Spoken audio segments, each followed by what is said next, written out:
Before the video starts, guys, I want to give a quick shout out to Avandra Ferrara. Hopefully I pronounced that right. They have some amazing Sly Cooper art on ArtStation inspired by the Sly Cooper movie. I used it in the thumbnail. I wanted to give a quick shout out to this artist. Link in the description to the ArtStation page. Guys, please go check it out and show your support. Alright, on with the video. I swear, if I boot up Sly 5 in the future and the first thing I gotta do is a reconnaissance mission, I'm gonna lose my mind. Alright guys, I just recently talked about Sly 5 on the channel. It had been a few years since I did that. It got really repetitive for me. I mean, it's been 10 years since Thieves in Time released. I've had all the time in the world to discuss Sly 5, and I've taken every opportunity, but I wanted to discuss today what I think should happen in Sly 5 in order for it to be successful. I was taking a look back at Thieves in Time recently, and there's a lot of problems with that game, but there was a specific nitpick that I had that I think really held it back from reaching its true potential. I think it's one of the reasons why Thieves in Time didn't do that well, and why probably a lot of people didn't get excited for the game. And I think that it's because of the formula. Now, Sly 1 is very different from all the other Sly games. It's more of like a Crash Bandicoot level-to-level type platformer. Of course, you have like, stealth elements that differentiate it from other games, but generally it's kind of a basic platformer. Sly 2 did its own thing, made it more open world, made it seem more like a big operation or heist. Sucker Punch went on record to say that they wanted Sly 2 to operate like those big heist movies with a first, second, and third act, and then that third act is the big operation, the big job. Everything you've done previously culminates into this last job where everybody gets together, everybody has a part, and it's just like a big spectacle. And that's what they did. It was very fresh at the time, it was very new, and I think it worked out great. I absolutely love the structure of Sly 2, and I think that's what made that game so special. Then Sly 3 comes around. They decide to do that formula again. It worked very well in Sly 2. It was still kind of fresh and new, but this time they changed a few things. They made Sly 3 stand out, I think. Each level, you gain another gang member. You get more playable characters, more gameplay mechanics. I mean, Sly 3 was kind of all over the place, while Sly 2, those levels are structured very similarly, and most of the jobs in that game is centered around a platforming. Of course, every once in a while, you'll have like an RC mission or some sort of vehicle, but it's very similar across the board. Sly 3 is all over the place. You have all sorts of stuff to do. You have disguises in that game where you can actually interact with guards and characters when you're infiltrating a certain base or something like that. You have all these new playable characters, and unlike Sly 2 and 1, all of the villains are not really bound together by a gang. They're all unique and have different motivations. In terms of the story, each time you get to a new episode in Sly 3, it's not like the one before it, and the structure is very different because the villains have nothing to do with one another. They're all unique to themselves, have their own motivations and their own plans that have nothing to do with each other. Sly 1 was the sort of basic get from point A to point B platformer. Sly 2 introduced the heist or, the job structure of the game. Then Sly 3 took that structure and added a million different things to it. It's just idea after idea after idea, which all three of these games, I believe, because of that, have a reason to go back to it. There's something that makes each one unique. But then I go back to Sly 4, and thinking about it more and replaying Sly 4 more, I realized that it's not really a bad game. When you really get down to it in terms of the gameplay, it's very similar to Sly 2 and even Sly 3. Sanzaru just took what worked and they did it again. And yet, people didn't really seem to like it or thought the game was very mid. Now, I do understand that the story was all over the place and that was not handled very well. I will go on record to say that I did not like the story in Sly 4. A lot of things didn't make sense. It's very convoluted, very messy. But looking at the gameplay, not many people had good things to say about it, which is confusing considering they really did just replicate Sly 2 and 3's gameplay, and I think they pretty much did it on par with those games. So why don't people hold Thieves in Time in the same regard? And wow, it's taken 5 minutes for me to get to my point. I think that in a Sly 5 game scenario, whatever it is, if it's a follow-up to Thieves in Time or if it's not, I really think that you shouldn't go back to this heist or job/operation formula. I think it's time to retire it, and I think it's one of the reasons why Sly 4 didn't do so well. I know it was a very good formula in Sly 2 and 3, especially because Sly 2, it was the first time you were seeing it, it was fresh and it was new. Sly 3 just added a bunch of new ideas to it and kept it fresh. But then you go to Sly 4, and it kind of detracted from Sly 3. Now, it did have some of its own unique ideas and gameplay gimmicks. Switching up the hacking games or hacking mini games seems to be one that really stands out to me and that I really enjoyed. Some of the ancestors had interesting qualities about them that made them fun to play. Really, the only one that really stood out was Tennessee Kid Cooper, because he had his gun and he could slow down time, and that was fun.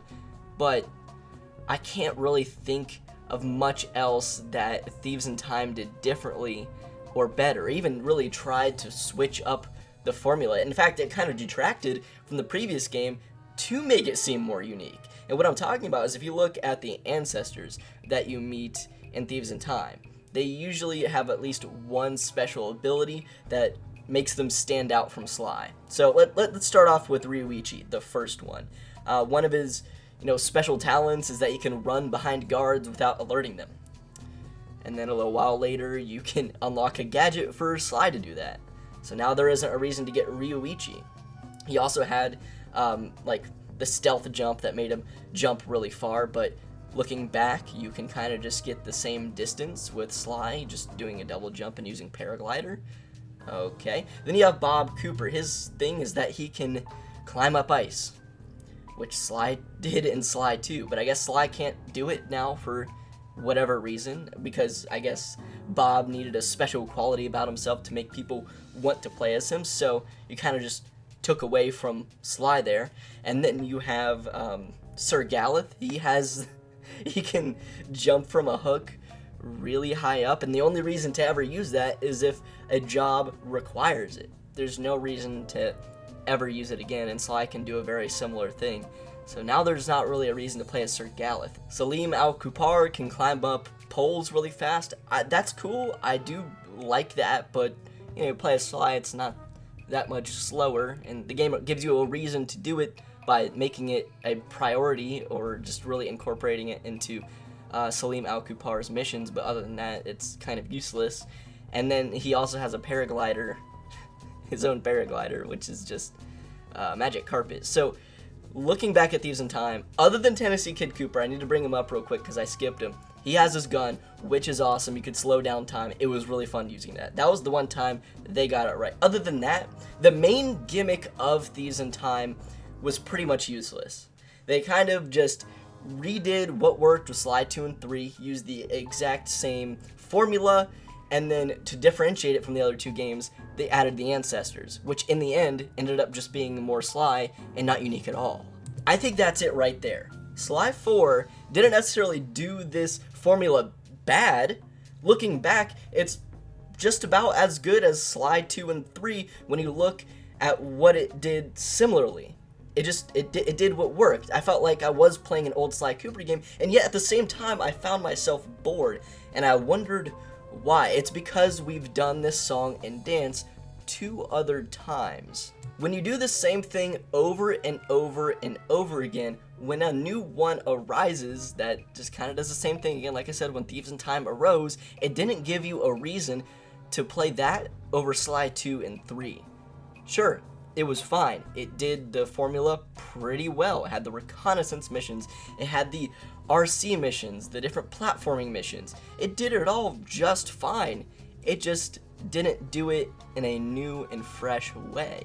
I don't think Sly 4 was bad. If we're in like some sort of vacuum and Sly 2 and 3 never happened, and then Sly 4 came out after Sly 1, people would think that it's pretty revolutionary and it changed the series and it was awesome. It had this new thing. I really think that would happen. I think people would have loved Thieves in Time if Sly 2 and 3 didn't happen. Because when you're presented with a game that has a pretty bad story and then replicates a formula that's been done 2 other times and quite frankly was done a little bit better 2 other times, I think it makes Sly 4 seem a lot worse than it was. I really think that it wasn't that bad in a vacuum chamber with nothing else to play. I think it would seem pretty inventive and would be really fun, but you kind of have to forget about the other games to really enjoy it. I even remember when the game came out, like literally nobody was more excited than me to play a new Sly Cooper game. I was obsessed with Sly Cooper as a kid. I mean, as I am now, it was one of the first video game series that I ever played, and after 8 years of complete silence and absolute disappointment with PlayStation Move Heroes, I was ecstatic to play a new Sly Cooper game, and yet it felt kind of, but by the time I reached the 3rd episode, I realized I was just kind of bored.